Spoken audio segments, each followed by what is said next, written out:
Joshua അധ്യായം 11. യാബീനും സഖ്യകക്ഷികളും.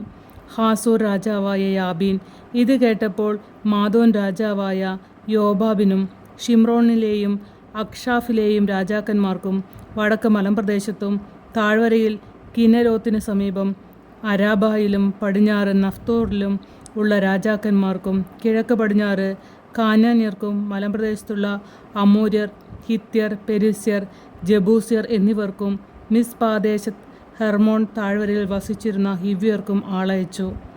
അവർ സമുദ്രതീരത്തെ മണൽത്തരി പോലെ എണ്ണമറ്റ സൈന്യത്തോടും വളരെയധികം കുതിരകളോടും രഥങ്ങളോടും കൂടി പുറപ്പെട്ടു. ഈ രാജാക്കന്മാർ സൈന്യസമേതം ഇസ്രായേലിനോട് പടവെട്ടുന്നതിന് ഒരുമിച്ചുകൂടി മെറോ നദീതീരത്ത് താവളമടിച്ചു. കർത്താവ് ജോഷുവയോട് അരുളി ചെയ്തു, അവരെ ഭയപ്പെടേണ്ട. നാളെ ഈ സമയത്ത് അവരെ ഇസ്രായേലിൻ്റെ മുമ്പിൽ ഞാൻ കൊന്നു നിരത്തും. നിങ്ങൾ അവരുടെ കുതിരകളുടെ കുതിഞ്ഞരമ്പ് വെട്ടുകയും അവരുടെ രഥങ്ങൾ കത്തിക്കുകയും ചെയ്യണം. ഉടനെ ജോഷ യോദ്ധാക്കളും ഒന്നിച്ച് മെറോം നദീതീരത്ത് ചെന്ന് അവരെ ആക്രമിച്ചു. കർത്താവ് അവരെ ഇസ്രായേലിൻ്റെ കൈകളിൽ ഏൽപ്പിച്ചു. ഇസ്രായേൽക്കാർ അവരെ വധിക്കുകയും മഹാസീദോൻ വരെയും മിസ്രേഫോത്മയും വരെയും കിഴക്കോട്ട് മിസ്പ താഴ്വര വരെയും ഓടിക്കുകയും ചെയ്തു. ഒന്നൊഴിയാതെ എല്ലാവരെയും ഉന്മൂലനം ചെയ്തു.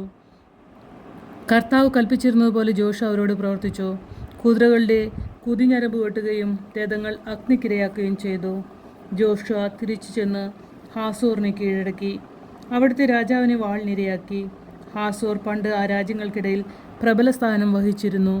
ജോഷു അവിടെയുണ്ടായിരുന്ന സകലരെയും വാളിനിരയാക്കി നിശേഷം നശിപ്പിച്ചു. ജീവനുള്ളതൊന്നും അവശേഷിപ്പിക്കാത്ത വിധം ഹാസോറിനെ അഗ്നിക്കിരയാക്കി.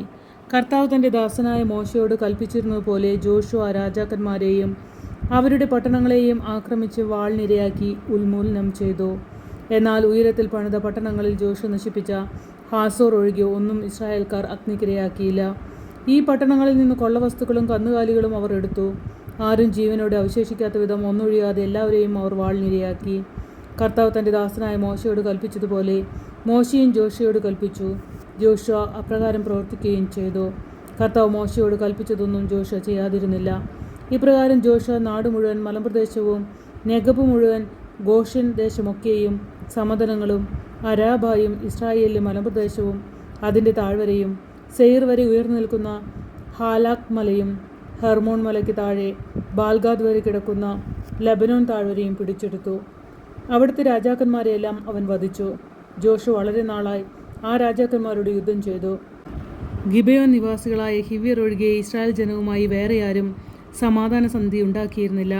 മറ്റു പട്ടണങ്ങൾ അവർ യുദ്ധത്തിൽ പിടിച്ചടക്കി. എന്തെന്നാൽ കർത്താവ് മോശയോട് കൽപ്പിച്ചിരുന്നതുപോലെ അവർ കഠിനഹൃദയരാകണമെന്നും ഇസ്രായേലിനെതിരെ യുദ്ധം ചെയ്ത് പരിപൂർണമായി നശിക്കണമെന്നും നിഷ്കരണം നിർമൂലമാക്കപ്പെടണമെന്നും കർത്താവ് നിശ്ചയിച്ചിരുന്നു. ഇക്കാലത്ത് ജോഷുവ മലമ്പ്രദേശത്ത് ഹെബ്രോൺ, ദബീർ, അനാബ് എന്നിവിടങ്ങളിലും യൂദയായാലും ഇസ്രായേലിലെയും മലമ്പ്രദേശങ്ങളിലും വസിച്ചിരുന്ന അനാക്കിമുകളെയും അവരുടെ പട്ടണങ്ങളെയും നിശേഷം നശിപ്പിച്ചു. ഇസ്രായേൽക്കാരുടെ രാജ്യത്ത് അനാക്കിമുകളിൽ ആരും അവശേഷിച്ചില്ല. ഗസായിലും ഗത്തിലും അഷ്ദോദിലും മാത്രം ഏതാനും പേർ അവശേഷിച്ചു. അങ്ങനെ കർത്താവ് മോശയോട് പറഞ്ഞതുപോലെ ആ ദേശമെല്ലാം ജോഷുവ പിടിച്ചെടുത്തു. ഇസ്രായേൽക്കാർക്ക് ഗോത്രമനുസരിച്ച് ജോഷുവ അത് അവകാശമായി നൽകി. അങ്ങനെ ആ നാടിന് യുദ്ധത്തിൽ നിന്ന് ആശ്വാസം ലഭിച്ചു.